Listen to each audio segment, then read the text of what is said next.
Big boss Malayalam season 6 ഇപ്പോഴിതാ ആവേശകരമായി അവസാനത്തിലേക്ക് അടുത്തിരിക്കുകയാണ്. ഇനി ദിവസങ്ങൾ മാത്രമേ ഗ്രാൻഡ് ഫിനാലേക്കായി അവശേഷിക്കുന്നുള്ളൂ എന്നതാണ് വാസ്തവം. ഈ ആഴ്ചയിൽ എവിക്റ്റായത് നോറയും സിജോയുമാണ്.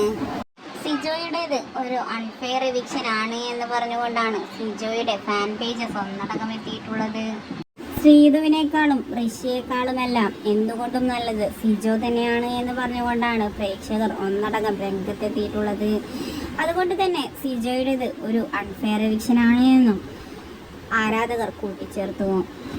ഇപ്പോഴിതാ സിജോയുടെ ഒഫീഷ്യൽ ഇൻസ്റ്റഗ്രാം അക്കൗണ്ടിൽ നമ്മുടെ പ്രിയങ്കരനായ സിജോ ബ്രോ ഇന്ന് വൈകിട്ട് 5:30 കൊച്ചി എയർപോർട്ടിൽ എത്തുമെന്ന് പറഞ്ഞുകൊണ്ടുള്ള പോസ്റ്റാണ് വൈറലായി മാറുന്നത്. സിജോയുടെ ആദ്യ പ്രതികരണം എന്തായിരിക്കുമെന്നറിയാൻ കാത്തിരിക്കുകയാണ് സിജോയുടെ ഓരോ ആരാധകരും എന്ന് വേണമെങ്കിൽ പറയാം. സിജോയും അത്യാവശ്യം കോൺഫിഡൻസോടു കൂടിയായിരുന്നു ബിഗ് ബോസ് വീട്ടിൽ നിന്നെടുത്ത്. അതുകൊണ്ട് തന്നെ ഗ്രാൻഡ് ഫിനാലെ വരെ എത്തുമെന്നത് സിജോക്ക് തന്നെ ഉറപ്പായിരുന്നു. പക്ഷേ പ്രതീക്ഷകളെല്ലാം മാറ്റിമറിച്ചുകൊണ്ടായിരുന്നു സിജോയുടെ എവിക്ഷൻ. അതിനോട് സിജോയുടെ പ്രതികരണം എന്തായിരിക്കുമെന്ന് കണ്ടു തന്നെ അറിയണം.